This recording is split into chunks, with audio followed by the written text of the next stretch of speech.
Le soleil se couche sur le Sahel, mais il ne s'agit pas d'une simple tombée de la nuit. Le ciel s'assombrit avec un avertissement, la fin d'une époque. Ibrahim Traoré, capitaine du Burkina Faso, incarne ce défi face aux puissances mondiales. Alors que la France et ses alliés se retirent sous couvert de coopération, un autre type d'empire prend forme, plus insidieux, plus silencieux. Ce soir, l'Afrique se redéfinit, et Ibrahim Traoré mène cette révolution sans armes, mais avec une conviction plus forte que jamais. Ibrahim Traoré n'est pas seulement un militaire, c'est un symbole de souveraineté et de résistance dans un Sahel en transformation. Alors que l'Afrique de l'Ouest cherche à se défaire des influences coloniales, le capitaine incarne une nouvelle ère pour le Burkina Faso. Son mandat n'est pas uniquement axé sur la sécurité, mais sur un retour à l'indépendance réelle, loin des chaînes des anciennes puissances coloniales. Sous sa direction, le pays se libère des bases militaires françaises, un acte audacieux que beaucoup considèrent comme une rupture avec l'histoire coloniale. Mais cette promesse de liberté a un prix élevé. La sécurité nationale, les relations diplomatiques et même l'avenir économique sont en jeu. Les défis sont immenses et les risques sont réels. Alors que des acteurs comme la France et l'Union européenne déploient des stratégies pour renforcer leur présence sous des formes nouvelles, Ibrahim Traoré ne cède pas. Sa vision de l'indépendance n'est pas seulement un discours, elle devient un combat pour l'autodétermination. La question est désormais, le Sahel peut-il réellement redevenir maître de son destin ? Le retrait français du Sahel a été perçu par le monde comme une victoire pour les mouvements anticoloniaux, une victoire pour la souveraineté des nations africaines. Mais cette image a masqué une réalité plus complexe. Ce que l'on pensait être un départ a en réalité marqué le début d'une nouvelle phase d'intervention, moins visible, mais tout aussi présente. Les bases militaires françaises se sont retirées du cœur du Sahel, mais elles ont été déplacées vers les frontières du Burkina Faso, du Mali et du Niger. Dans un contexte où la France déclare sa lutte contre le terrorisme, la présence militaire s'est en fait resserrée autour des États de l'Alliance du Sahel. C'est dans ce climat de transformation géopolitique que le capitaine Ibrahim Traoré émerge. Dès sa prise de pouvoir, il met en œuvre des actions radicales.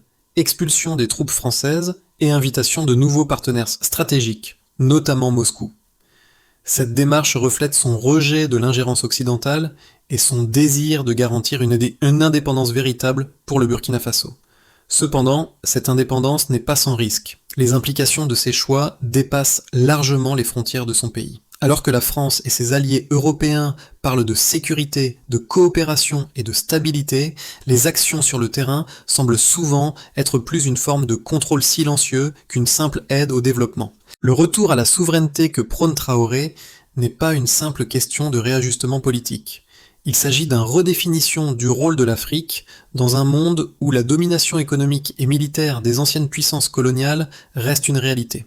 À mesure que de nouvelles bases se construisent autour du Burkina Faso, les habitants de la région constatent que la sécurité promise par les puissances extérieures ressemble davantage à un encerclement qu'à un partenariat véritable.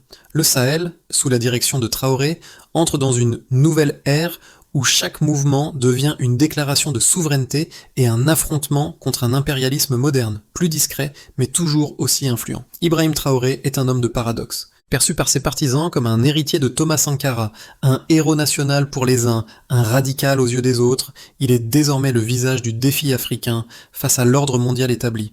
Son ascension au pouvoir ne s'est pas faite dans le calme, mais dans la tempête. Le Burkina Faso, sous sa direction, a pris un virage décisif en renvoyant les troupes françaises et en expulsant les médias étrangers qui l'accusaient d'espionnage. Dans un pays où la guerre contre le terrorisme est toujours un enjeu majeur, cette décision a eu un impact immédiat, tant sur le plan militaire que diplomatique. Son appel à la souveraineté ne se limite pas à une simple posture politique. Traoré a rapidement transformé la dynamique de pouvoir dans le pays, tout en cherchant à redéfinir les relations internationales de son pays. En expulsant les forces françaises et en cherchant des alliances avec la Russie et d'autres pays hors du cercle occidental, il envoie un message clair. Le Burkina Faso ne se soumettra plus. Il n'y a pas de place pour l'indépendance partielle. L'autodétermination doit être totale. Les premiers mois de sa présidence ont été marqués par des changements radicaux dans la politique intérieure et extérieure, mais ces décisions ne sont pas sans coût. Si le peuple burkinabé voit en lui un champion de l'indépendance, les puissances mondiales, notamment les anciennes puissances coloniales, surveillent attentivement chaque mouvement, prêtes à réagir face à ce qu'elles considèrent comme un défi à l'ordre établi. Les premiers signes de son impact sont déjà visibles, tant au niveau de la mobilisation populaire que dans les tensions croissantes avec l'Occident. Mais la véritable question reste, jusqu'où Ibrahim Traoré sera-t-il prêt à aller pour défendre la souveraineté de son pays ? Le tournant décisif pour le Burkina Faso a eu lieu en 2022, lorsque Ibrahim Traoré a pris les rênes du pays après un coup d'État qui a renversé le président Roch-Marc Christian Kaboré. Dès le début de son mandat, il a fait face à une situation complexe, avec une insurrection djihadiste qui ravageait le pays et une pression croissante de la communauté internationale. Cependant, ce n'est pas la menace terroriste qui allait définir son leadership, mais bien sa volonté de redéfinir la position du Burkina Faso sur la scène mondiale. Le premier acte symbolique de Traoré a été de rejeter l'aide militaire française, une décision audacieuse qui a immédiatement attiré l'attention des puissances occidentales. La France, qui avait longtemps soutenu les forces burkinabées dans leur lutte contre le terrorisme, a vu son influence remise en question. Traoré a affirmé que le pays devait se libérer de l'emprise de l'ancienne puissance coloniale pour se reconstruire de manière autonome. Il a également expurgé le pays de plusieurs médias internationaux, les accusant de mener des activités d'espionnage. À cette époque, l'Alliance du Sahel, qui comprenait le Burkina Faso, le Mali et le Niger, semblait se désintégrer sous la pression des événements. Mais alors que l'Occident se réjouissait de la prétendue fin de l'influence française, un autre processus se mettait en place dans l'ombre. Au lieu d'un retrait complet, la France repositionnait ses forces, les déplaçant des zones centrales du Sahel vers les périphéries. Ce redéploiement a pris la forme d'accords militaires dans les pays voisins, comme le Bénin, la Côte d'Ivoire et le Togo, qui sont devenus les nouveaux centres d'opération pour les forces occidentales. Cependant, Traoré n'a pas tardé à réagir en consolidant les relations de son pays avec d'autres acteurs mondiaux, notamment la Russie et la Chine. L'un des signes les plus évidents de ce réalignement géopolitique a été l'accord de coopération militaire avec la Russie, qui a ouvert la voie à une série de contrats d'armement et à l'arrivée de conseillers militaires russes. Ce geste a marqué un véritable tournant, symbolisant la fin de l'influence de l'Occident et l'entrée du Burkina Faso dans une nouvelle ère d'autonomie géopolitique. Dans le même temps, Traoré a intensifié les efforts pour stabiliser le pays à l'intérieur de ses frontières. Il a réorganisé les forces armées burkinabées et a mis en place un programme national de réconciliation cherchant à apaiser les tensions internes et à renforcer la cohésion nationale. Toutefois, cette stabilisation ne s'est pas faite sans tension. Les groupes djihadistes, ayant perdu certains de leurs appuis extérieurs, ont intensifié leurs attaques, notamment dans le nord et l'est du pays, rendant la situation de sécurité toujours aussi fragile. Sur le plan économique, le Burkina Faso a connu une lente transformation, malgré les sanctions économiques imposées par l'Union européenne et d'autres pays occidentaux en réponse à l'expulsion des troupes françaises et de la presse étrangère. Traoré a cherché à renforcer l'économie locale en attirant des investissements de pays comme la Chine, tout en encourageant les initiatives agricoles et industrielles locales. Les projets d'infrastructure ont été réorientés vers des partenaires non occidentaux, avec l'espoir de réduire la dépendance du pays vis-à-vis des anciennes puissances coloniales. Alors que le Burkina Faso se dirigeait vers cette nouvelle ère, la situation politique et sociale restait fragile. Les opposants au régime, aussi bien à l'intérieur qu'à l'extérieur, qualifiaient les actions de Traoré de dictatoriales et antidémocratiques, faisant écho aux préoccupations soulevées par les observateurs internationaux. Mais au sein du pays, un large soutien populaire existait, en particulier parmi les jeunes, qui voyaient en lui un leader capable de redonner à l'Afrique sa place sur la scène internationale. Sous la présidence de Ibrahim Traoré, plusieurs indicateurs clés ont mis en lumière la direction que prenait le Burkina Faso, tant sur le plan économique que militaire. L'un des aspects les plus marquants a été l'intensification des échanges avec des pays non occidentaux, notamment la Russie, la Chine, et d'autres nations africaines. Un rapport publié en 2024 a révélé que le volume des investissements chinois dans le pays avait augmenté de 45% en un an, une tendance qui montre bien que le pays cherche à diversifier ses partenariats économiques pour réduire sa dépendance vis-à-vis de l'Europe et des États-Unis. Du côté militaire, les effectifs des forces armées burkinabées ont été considérablement renforcés sous la direction de Traoré.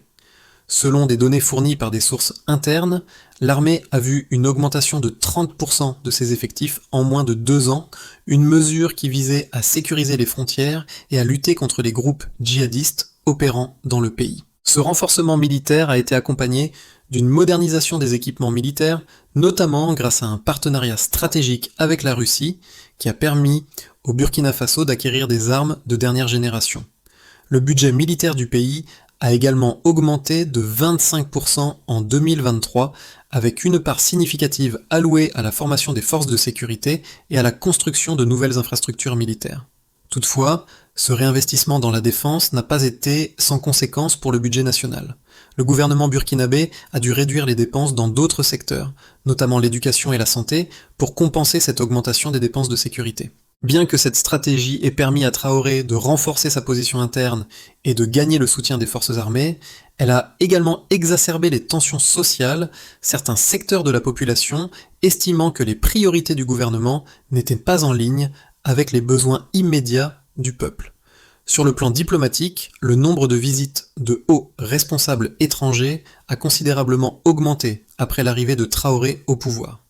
En 2024, des chiffres officiels ont montré que les visites diplomatiques en provenance de Moscou, Pékin et d'autres capitales africaines avaient doublé par rapport à 2022, une indication claire que le pays cherchait à se repositionner sur la scène mondiale. Ces nouvelles alliances ont également permis au Burkina Faso de sécuriser de nouveaux accords commerciaux et des partenariats dans des domaines comme les infrastructures, l'agriculture et les ressources naturelles. Cependant, cette nouvelle politique étrangère n'a pas été sans conséquences économiques. Le Burkina Faso a observé un ralentissement de certains secteurs clés, notamment l'exportation de l'or, dont les volumes ont chuté de 15% en 2023, principalement en raison des sanctions européennes et de la réduction de l'accès aux marchés occidentaux. Le pays a également dû faire face à une inflation importante, les prix des denrées de première nécessité ayant augmenté de 18% en 2023 selon les données de la Banque centrale des États de l'Afrique de l'Ouest. Cela a mis une pression supplémentaire sur la population burkinabé, notamment dans les zones rurales où la vie quotidienne reste difficile. Enfin, la situation sécuritaire reste un défi majeur.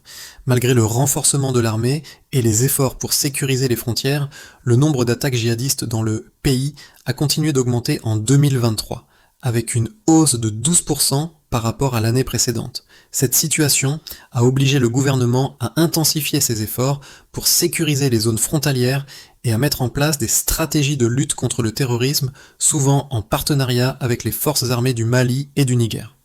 La situation actuelle du Burkina Faso sous Ibrahim Traoré met en lumière deux visions opposées de l'avenir du pays. D'un côté, ses partisans défendent son approche audacieuse en matière de souveraineté et d'autodétermination, soulignant que le pays doit se libérer des chaînes coloniales qui persistent encore sous des formes subtiles. Traoré est perçu comme un leader visionnaire qui prend des décisions difficiles pour garantir l'indépendance de son peuple, quitte à prendre des risques importants.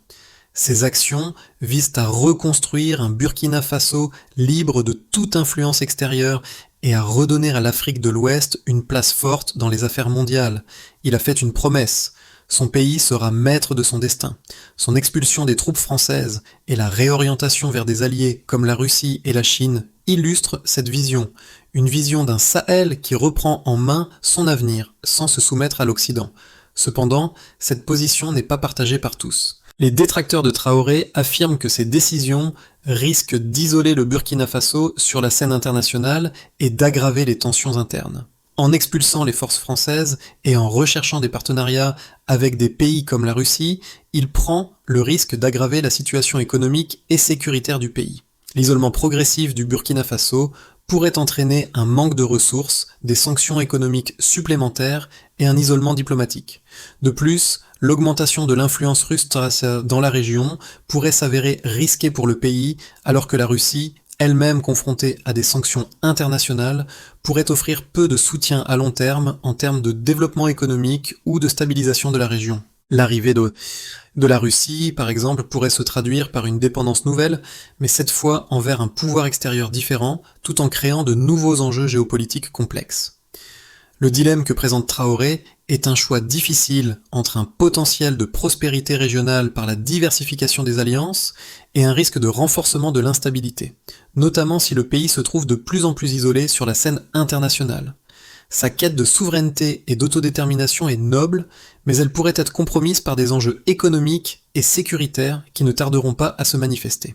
Le véritable défi réside dans sa capacité à équilibrer les besoins immédiats de son peuple, tout en affirmant une vision à long terme pour le Burkina Faso. À la croisée des chemins, la question essentielle est Santé. La souveraineté vaut-elle les sacrifices qu'elle exige, et comment le pays peut-il trouver une stabilité durable sans se soumettre à l'une ou l'autre des puissances mondiales? À mi-parcours, un aspect crucial de la situation devient plus clair. La révolution menée par Ibrahim Traoré n'est pas simplement politique, elle est profondément sociale et culturelle. Le capitaine n'est pas qu'un simple leader militaire, il est un symbole de renouveau pour toute une génération en Afrique de l'Ouest. Cette génération, qui a grandi sous l'ombre de l'influence coloniale et des anciennes puissances mondiales, voit en Traoré un défenseur des valeurs de souveraineté et d'indépendance.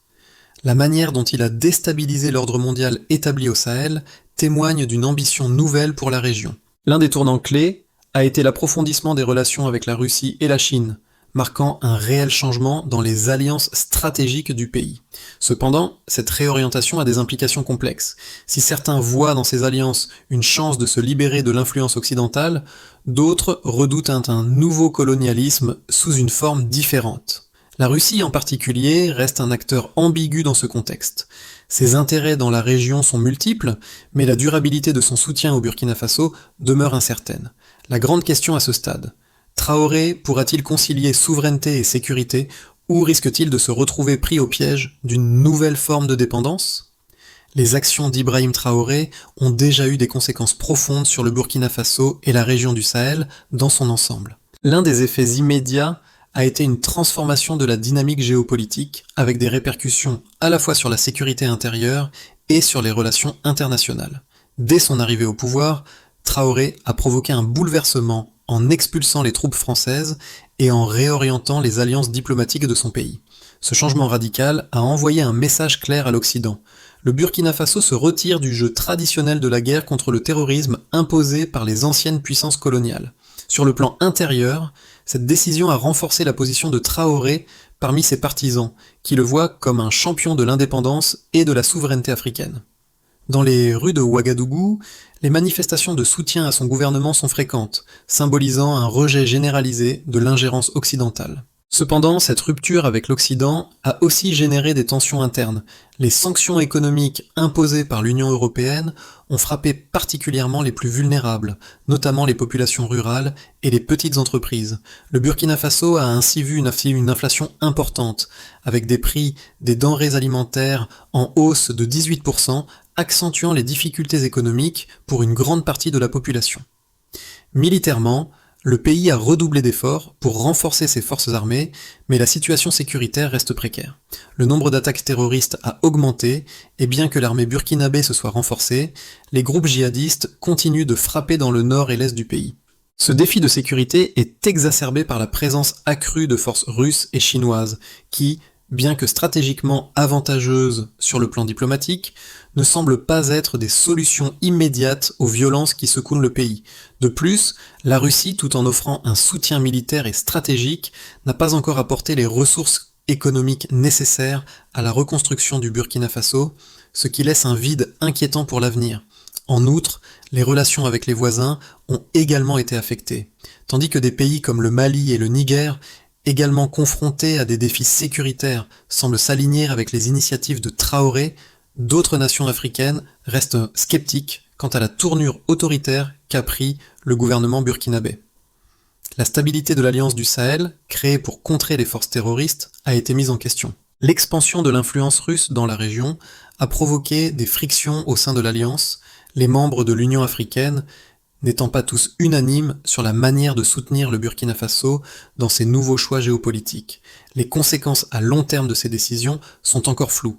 Si Traoré parvient à maintenir son autorité interne et à renforcer l'indépendance du Burkina Faso, cela pourrait marquer le début d'une ère nouvelle pour l'Afrique de l'Ouest, où les nations cherchent à se libérer des chaînes néocoloniales. Mais à court terme, la question de la stabilité demeure. Le Burkina Faso, en se retirant du système de coopération avec l'Occident, s'est placé dans une position de vulnérabilité accrue. À moins que Traoré ne trouve un équilibre entre ses objectifs souverainistes et la nécessité de maintenir la sécurité interne et la stabilité économique, le pays pourrait se retrouver dans une position difficile à long terme. Dans les 6 à 12 prochains mois, plusieurs scénarios se profilent pour l'avenir du Burkina Faso. Dans un scénario optimiste, Traoré parvient à stabiliser le pays tout en consolidant ses alliances avec la Russie et la Chine. Les investissements étrangers, notamment ceux venus d'Asie, commencent à donner des résultats tangibles, en particulier dans les infrastructures et le secteur minier. La situation sécuritaire s'améliore grâce à l'élargissement des capacités militaires nationales, avec une coopération renforcée entre le Burkina Faso, le Mali et le Niger. Le renforcement de la souveraineté et de la résilience économique permet à Traoré de renforcer son pouvoir, et le pays commence à réduire sa dépendance vis-à-vis de l'Occident, devenant un modèle pour d'autres nations africaines en quête de souveraineté véritable. Les relations diplomatiques se stabilisent avec des soutiens croissants de pays comme la Chine et la Russie. Dans un scénario de statu quo avec tensions internes, bien que Traoré réussisse à maintenir sa position de leader, les tensions internes du pays deviennent de plus en plus visibles. L'isolement diplomatique continue de peser lourdement sur l'économie burkinabé et les sanctions internationales affectent gravement les secteurs clés. Le pays est capable de contenir la menace djihadiste, mais la guerre contre le terrorisme reste coûteuse et instable. Les ressources nécessaires à la reconstruction économique sont insuffisantes et les promesses de coopération avec la Russie et la Chine tardent à se concrétiser. Les inégalités sociales s'accentuent, avec une population de plus en plus frustrée par les coûts économiques des politiques de souveraineté. La pression internationale et interne pourrait aboutir à une situation où la stabilité du régime de Traoré reste précaire, sans véritable prospérité à long terme. Dans le pire des cas, le Burkina Faso se retrouve dans une spirale d'instabilité politique et économique. L'expansion de l'influence russe ne parvient pas à compenser les pertes économiques liées à l'isolement international, et les tensions sécuritaires dans le pays ne cessent d'augmenter. L'incapacité à contenir les groupes djihadistes pourrait entraîner un affaiblissement du contrôle gouvernemental sur certaines régions, en particulier dans le nord et l'est du pays. La pauvreté augmente, alimentée par les sanctions économiques et la chute des exportations de ressources naturelles. L'effondrement de la situation intérieure pourrait conduire à des manifestations de grande ampleur, mettant en danger la stabilité du régime. Traoré pourrait être contraint à des concessions diplomatiques ou à un changement radical dans sa politique intérieure pour éviter un effondrement total. Dans cette ère de bouleversement géopolitique, le Burkina Faso sous Ibrahim Traoré devient plus qu'un simple acteur dans un jeu global, il incarne un message puissant pour l'Afrique et au-delà. À une époque où de nombreuses nations du Sahel se retrouvent sous l'emprise d'intérêts étrangers, le Burkina Faso refuse d'accepter une version imposée de son avenir. Ce refus est symbolisé par l'expulsion des troupes françaises et la recherche d'alternatives stratégiques auprès de la Russie et de la Chine. Pour de nombreux Burkinabés, cette nouvelle orientation est bien plus qu'une décision politique. C'est une quête de dignité et de contrôle sur leur destin. La question de la souveraineté devient ainsi un appel à toute une génération, non seulement au Burkina Faso, mais aussi dans toute l'Afrique de l'Ouest, voire dans l'ensemble du continent. Les jeunes, en particulier, se voient dans ce changement un retour à une forme de liberté et d'autodétermination qui avait été perdue après des siècles de domination coloniale. Leur soutien à Ibrahim Traoré est alimenté par un désir profond de voir l'Afrique se relever de façon unie et forte et de refuser les dictats imposés par des puissances extérieures. Mais au-delà de l'enthousiasme populaire, il reste une question cruciale. L'Afrique peut-elle réellement se libérer de la dépendance qu'elle a tissée avec les grandes puissances mondiales, tout en naviguant dans un monde de plus en plus multipolaire et interconnecté ? La situation du Burkina Faso montre que les réponses ne sont jamais simples, mais le peuple burkinabé, comme de nombreux autres peuples africains, semble prêt à relever le défi. Le véritable changement ne se limite pas à la politique de Traoré, il touche aussi la conscience collective de toute une région. Pour garantir un avenir stable et prospère, le Burkina Faso doit mettre en place une feuille de route claire qui non seulement aborde les défis immédiats, mais aussi prépare le pays à un développement durable. Ibrahim Traoré, en tant que leader, doit naviguer entre la souveraineté nationale et les réalités pratiques de la coopération internationale. La solution réside dans un équilibre stratégique qui inclut des réformes internes et une redéfinition des relations extérieures. Tout d'abord, le Burkina Faso doit se concentrer sur le développement de ses infrastructures locales et la diversification de son économie. Les secteurs de l'agriculture, de l'énergie renouvelable et de l'industrie légère devraient être les priorités pour créer des emplois et réduire la dépendance aux importations. Cela nécessite une modernisation de l'agriculture, la création de partenariats avec des entreprises locales et un soutien accru aux initiatives entrepreneuriales burkinabées. Ensuite, bien que le pays ait renforcé ses capacités militaires, il doit continuer à se concentrer sur la stabilisation des zones frontalières. Cela inclut une coopération renforcée avec les voisins immédiats comme le Mali et le Niger, ainsi que des stratégies pour isoler les groupes djihadistes tout en préservant la sécurité des civils. Une approche plus centrée sur le renseignement et la coopération régionale sera essentielle. Enfin, le Burkina Faso doit continuer à diversifier ses partenaires internationaux, notamment en renforçant ses relations avec les pays africains, la Chine et la Russie. Une diplomatie proactive, visant à créer des alliances économiques et stratégiques tout en minimisant l'influence néocoloniale, sera essentielle pour maintenir sa souveraineté. Cependant, le pays doit également chercher à maintenir un dialogue ouvert avec l'Occident pour éviter l'isolement total. Ibrahim Traoré, à travers ses actions, a redonné au peuple burkinabé une fierté longtemps oubliée.